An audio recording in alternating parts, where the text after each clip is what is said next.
with Black Power. Jesse Nevel is a member of the African People's Solidarity Committee.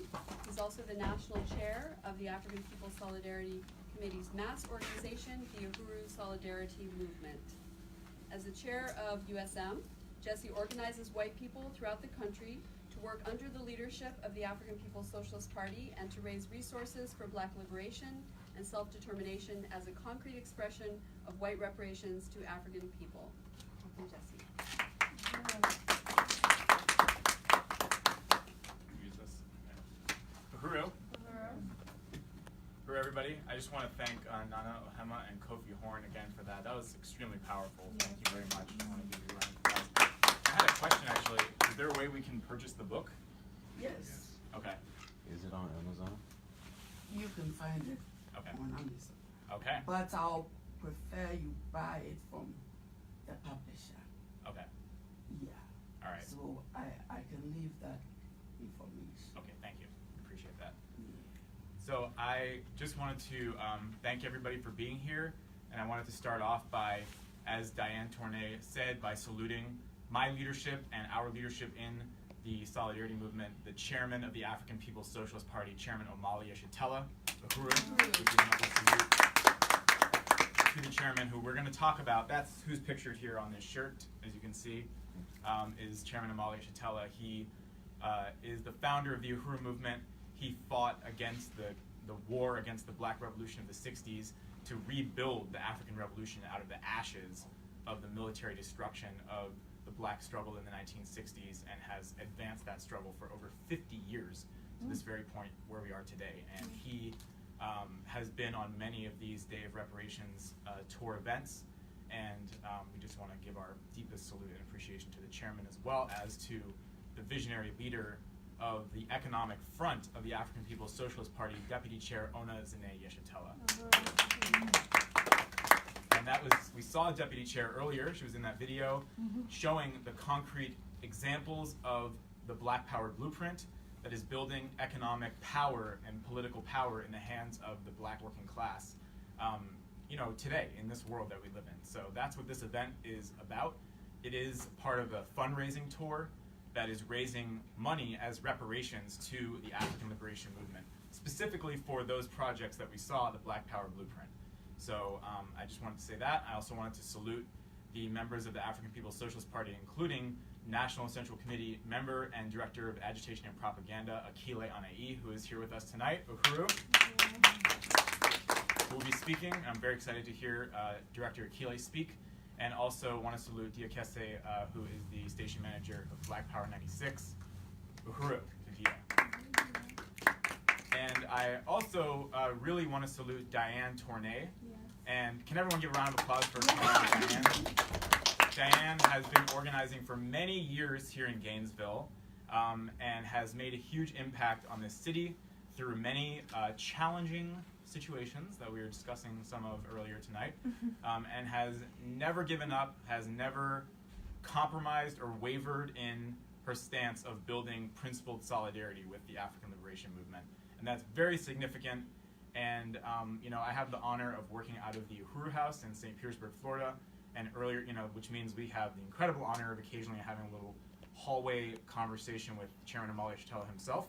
And earlier today, the chairman stopped us and was just commenting on the significance of people like Diane Tournay and Ann Hirsch, who is here as well, and Carrie Porter in Huntsville, Alabama, and people who, who throughout many different situations are that one person that makes it happen, no matter what. That's very significant to building this organization in any city.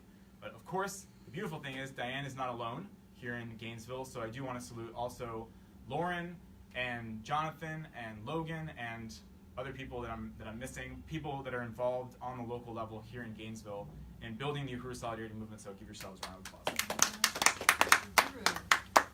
So, and I also want to salute my direct leadership, Chairwoman Penny Hess, who could not be here tonight. She was on the flyer, so Chairwoman Penny Hess was not able to be here for other assignments that she had to do in this work, and she sends her regards and wanted me to convey that and to deliver this message as a representative of the organization that she leads under the leadership of the chairman, the African People's Solidarity Committee, of which she is the chair and of which she has been a member since its founding in 1976, 42 years ago, when Chairman Amali Shatella built this organization, which I'm going to talk about tonight.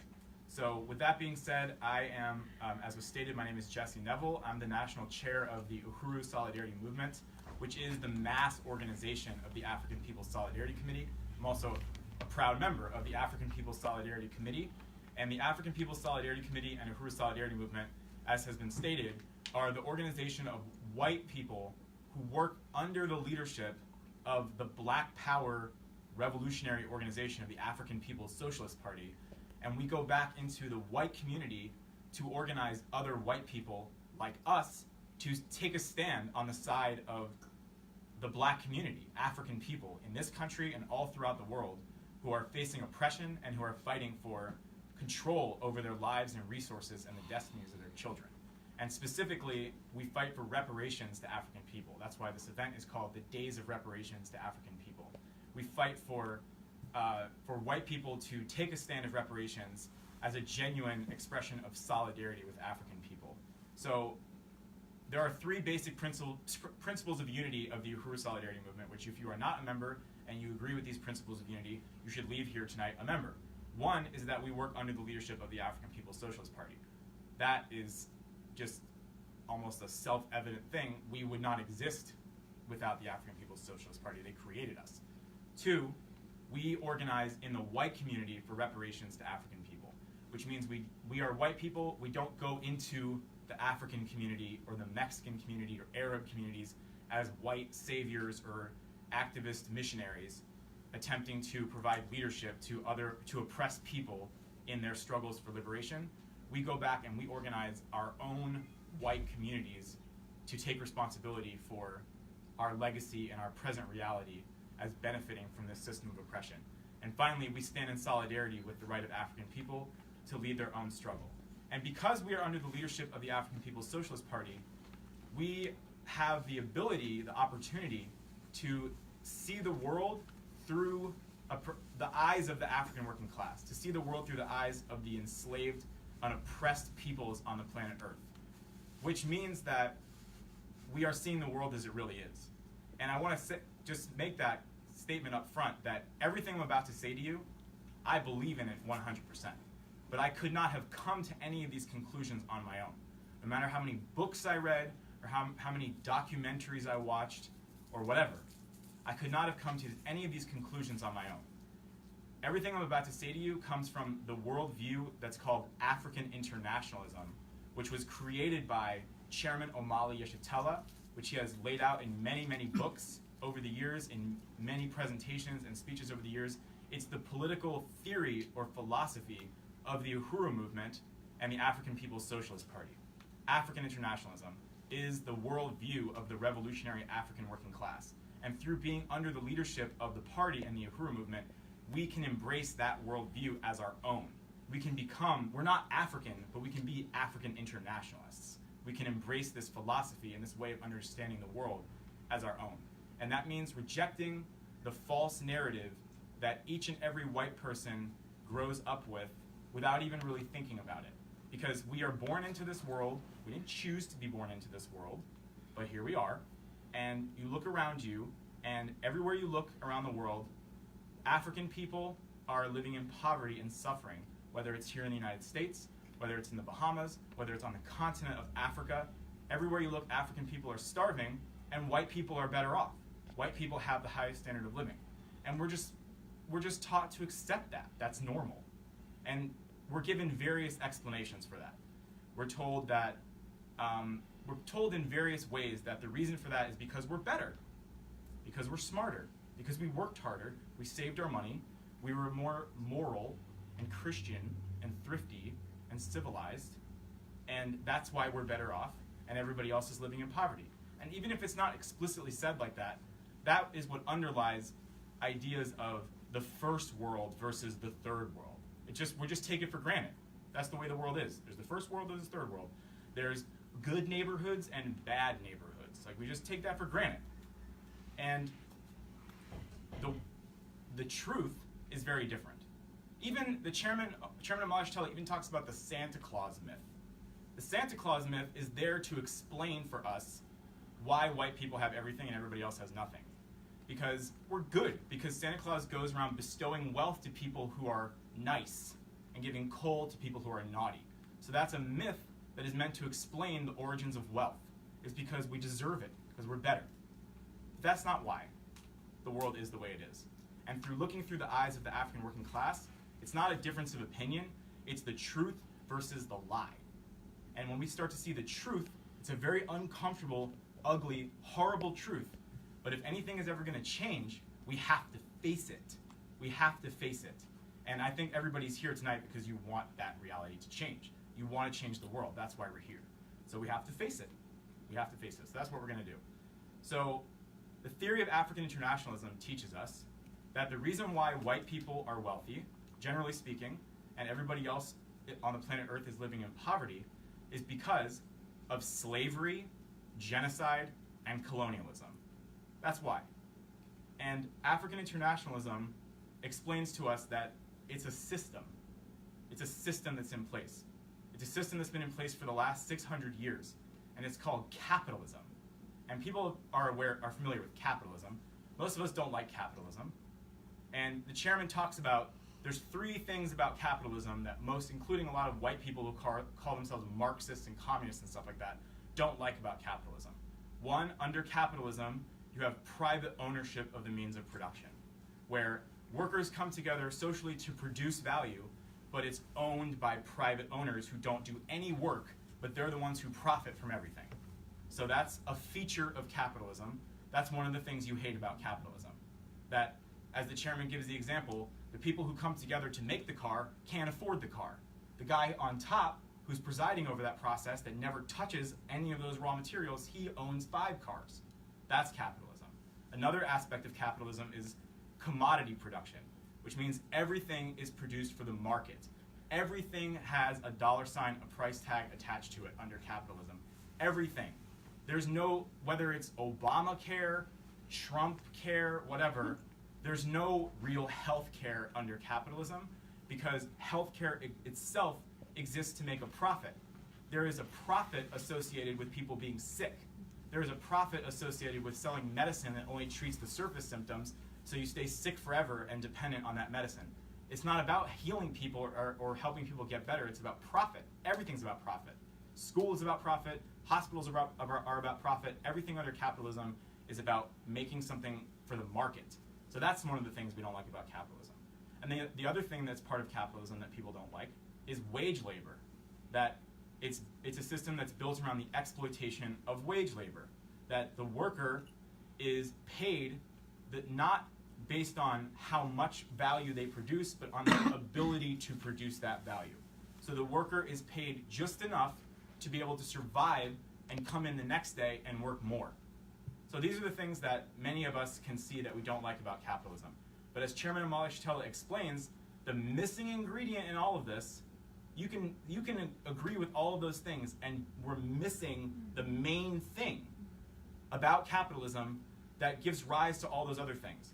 The main feature of capitalism is that it's parasitic. It's a parasite.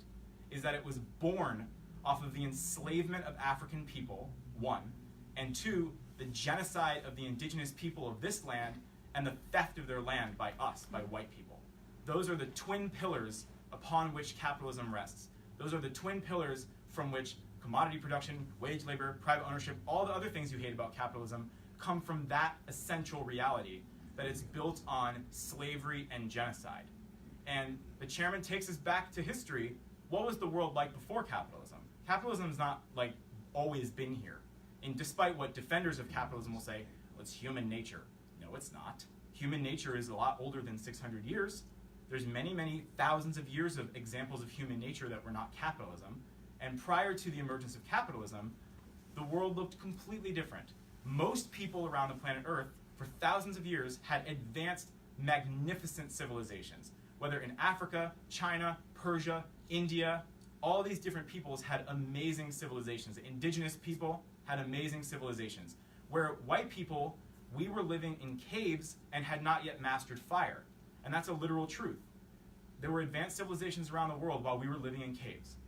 And we were living under a system that is called feudalism, where the majority of the people were serfs, tied to the land, owned by the nobility. And most people were living in abject poverty. And for a long time, for over 1,000 years in what later came to be called Europe, because Europe is a diseased, filthy, and I'm not even trying to be insulting. Like, this is actually true. It's a diseased, barren kind of landscape, not very desirable.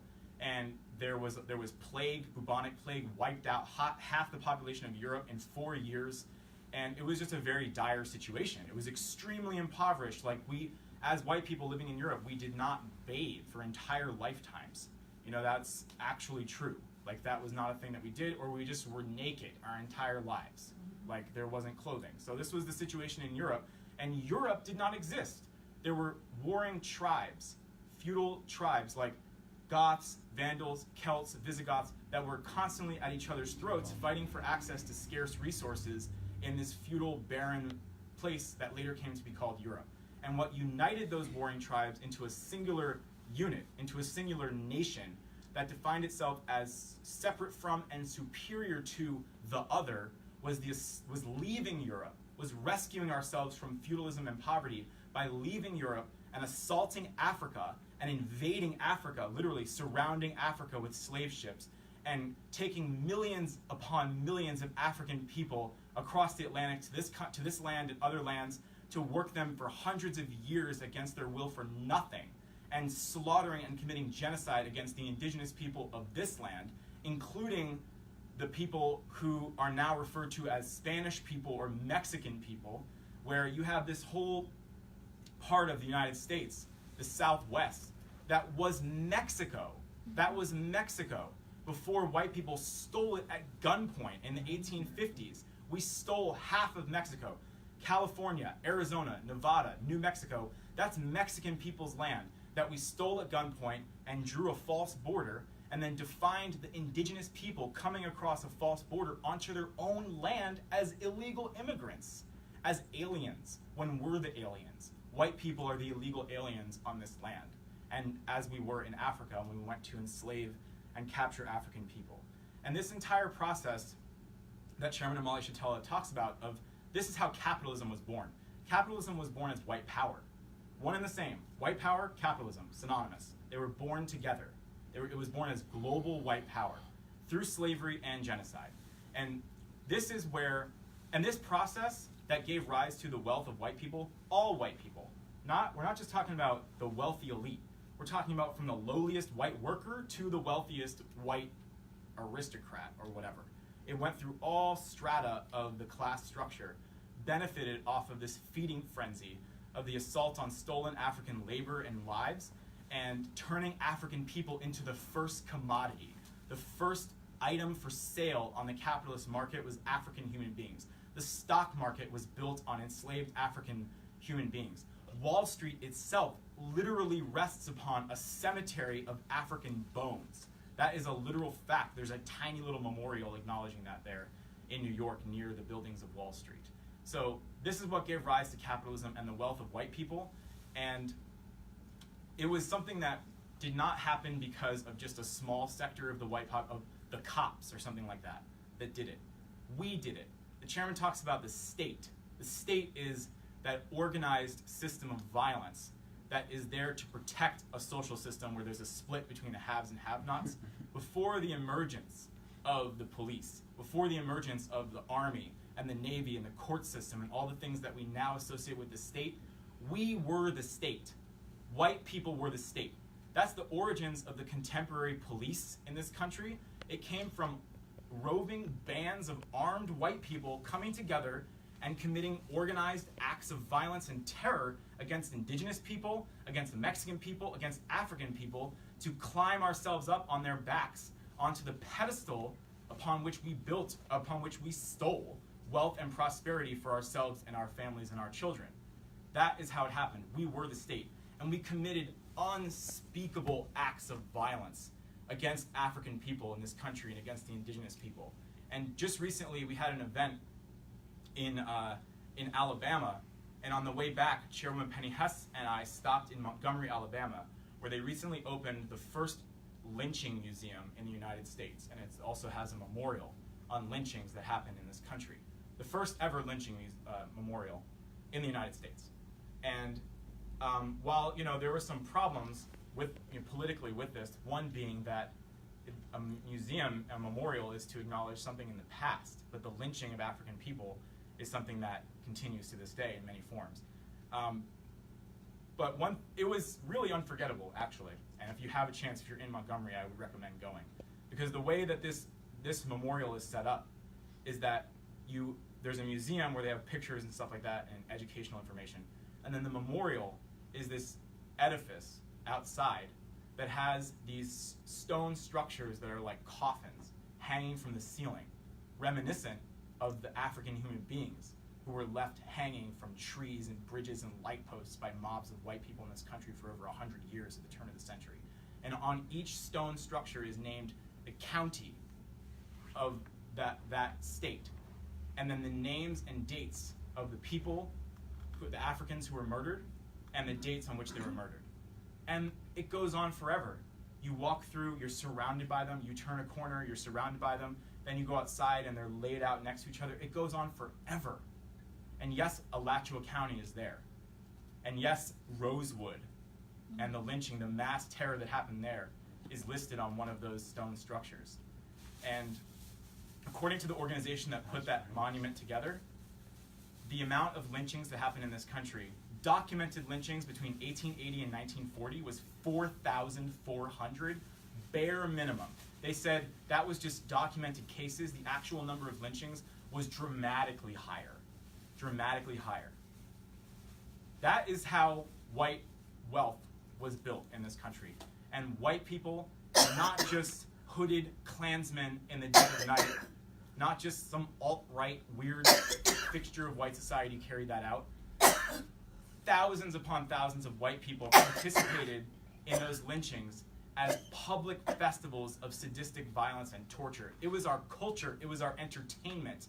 There were white people who gathered and there was a picture that this white mob took an African man and his mother and left them hanging from a bridge, lynched them from a bridge, and posed on top of the bridge and made a postcard out of it that was then sold to other white people. You see children having bows fixed to their hair, being photographed with mutilated corpses of burning African bodies. This was the culture and entertainment of ordinary white people, including white working class people. That's our history. That's the history that we have to take responsibility for. And that's why the African People's Socialist Party created the African People's Solidarity Committee and the Uhuru Solidarity Movement. And there's a lot more that can be said about that. I know I'm running short on time, so I'm going to try to hurry up. But one thing I did want to say is that when you look at this history, because the chairman we talked about how the chairman Omali Yeshitela and the African People's Socialist Party solved all of the problems that were left unresolved after the defeat of the Black Revolution of the 1960s. One of those things was the problem of white people.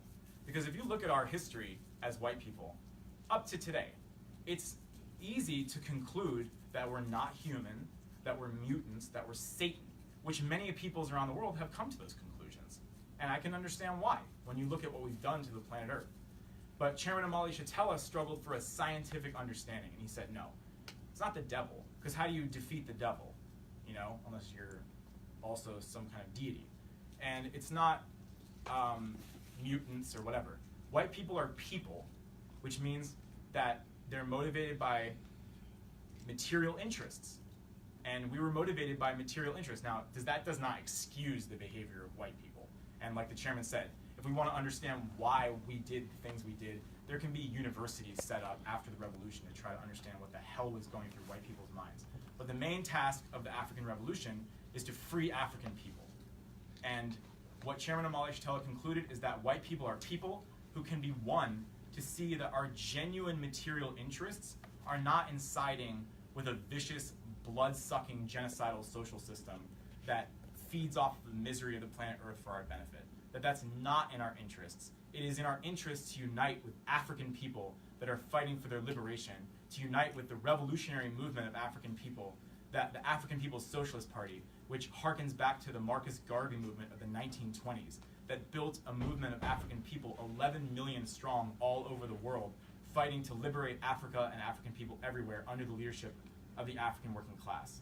And that Chairman Omali Yeshitela explained that this social system that we're talking about is colonialism. It's colonialism. Colonialism is an entire nation of people, an entire group of people benefits off of the economic and political oppression and exploitation of another group or nation of people. It's a material system. It's a material economic system that was created by human hands and can be destroyed by human hands.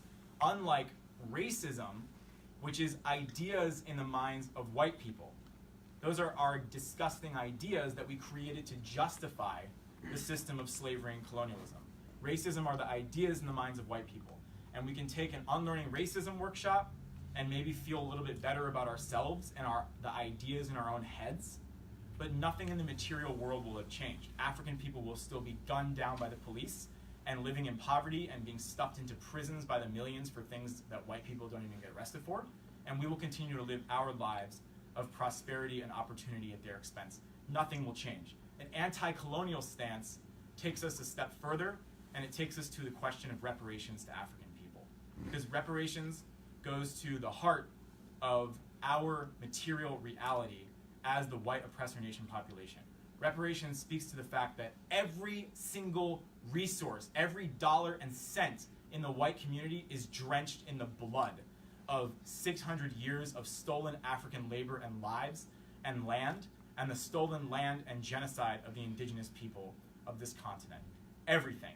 There is every white dream and aspiration requires the misery and suffering of African people. That is the inescapable dialectic, as Chairman Omali Yeshitela calls it. And the way out of that is not to just feel guilty or something like that. Although, if you feel guilty and you're white, that's not a bad thing. People try to say, oh, they're going to guilt trip you or whatever. Usually if you feel guilty, it's because you did something wrong. So guilt is an honest emotion. It's a human emotion. If you feel guilty, it might just mean you're still human. So there's nothing wrong with feeling guilty. But it's not about wallowing in guilt. It's about doing something about it. It's about taking responsibility to change the situation that we inherited. I didn't own enslaved African people, but I inherited the legacy of the slave master, just as African people inherited the legacy of the enslaved. And reparations is how white people can rid ourselves of the legacy of the slave master and unite with the struggle of African people to rid themselves of the legacy of the enslaved. Reparations is not charity. Reparations is not, saying, okay, I feel bad for African people, so I want to try to do something nice for them. No, that's not what this is about. Reparations is actually, not only is it not charity, it's anti-charity. Because charity, first of all, the word charity means you're compassionate, you feel bad for someone, you want to do something nice for them. We can't do anything nice for African people. We're the children of the slave master. Our entire material existence is based on benefiting off of the oppression of African people. All of our resources are stolen from African people. So if I send a penny a day to Rwanda, I'm not doing something nice for anyone, except for myself, because I'm making myself feel better. That's the only suffering I've alleviated is my own guilt. But everything else stays the same. It maintains the status quo. Reparations is about transforming the status quo out of existence. Reparations is about uniting with the struggle of African people to take back all of their resources. All of it must go back into the hands of African people. All of the land, all of the gold, the diamonds, the coltan, the culture, the poetry, the art, the genius, the dance, the music, everything white people have stolen must go back into the hands of African people and their struggle for freedom and self-determination. That's what reparations means. And reparations means material solidarity with the current, actual, practical struggle of African people to build political and economic power in their own hands so that they can take this thing to its logical conclusion and build a world without oppression and exploitation. Rosewood was attacked in the 1920s by a white lynch mob because Rosewood was a place where African people struggled to build economic power, but they didn't have state power, they didn't have political revolutionary power, and they were vulnerable to these attacks by these white lynch mobs. What's happening, the Black Power blueprint is Rosewood with power, with black power, so that if any white person attempted to go and try to undermine, they would face the consequences. And that's what we as white people, we can't let another Rosewood happen. If any white person tried to go attack the Black Power blueprint in St. Louis, they should face a ring of defense of white people of the Uhuru Solidarity Movement who are there to defend the struggle of African people for reparations and self-determination. We will not be the lynch mob any longer. That's what the Uhuru Solidarity Movement is about. So that's pretty much what I wanted to say. And finally, my last remark is that, you know, when we say reparations is not a charity stance, another aspect of that is that reparations is actually for us, for white people. It's in our interests. It's our responsibility, yes. Yes, it's a moral responsibility. Because when you look at what we've done, and what we've benefited from with regards to African people, I think we have a moral responsibility to right the wrong, to right the historic wrong. I certainly want to, and I know many other white people do as well. But it's not just a moral question. It's not just the right thing to do, it's also the smart thing to do if we want to have a future on this planet. And it is our weapon against the white ruling class that is the enemy to all humanity. It is our weapon against Trump and anything else that you associate with white power. Reparations to African people is the weapon against that. Because reparations to African people strikes at the heart of a social system built on oppression. So a white woman who is oppressed, the weapon against the system of oppression, it's not the Me Too movement, it's the reparations movement. It's the Uhuru Solidarity movement. Because this system is built on rape and sexual violence. It didn't start with Harvey Weinstein or Brett Kavanaugh or Donald Trump. Before Donald Trump became president after being recorded talking about grabbing women, Thomas Jefferson, who's like a hero of so-called democracy, raped a 13-year-old African enslaved girl named Sally Hemings. That's America. That's the United States of America. So Trump is no different. He's the 45th rapist to be the president of the United States. That's the legacy of the United States. It's built on rape and sexual violence. So if we're against rape, if we're against sexual violence, if we're against abuse of children, reparations to African people is our weapon against the system that's responsible for all of that. If we're against oppression based on gender and sexuality, the red, black, and green is the flag that is going to put an end to all of that. The struggle for reparations to African people is the thing that will put an end to all of that. So that's the main thing I wanted to say, and I'm sure that Q&A we can get into any other issues, but I just really want to appreciate this event and encourage you, if you are not a member yet of the Uhuru Solidarity Movement, to consider becoming a member tonight and joining the amazing work that Diane is leading here to build the Uhuru Solidarity Movement here in Gainesville. And thank you very much. Uhuru. Uhuru.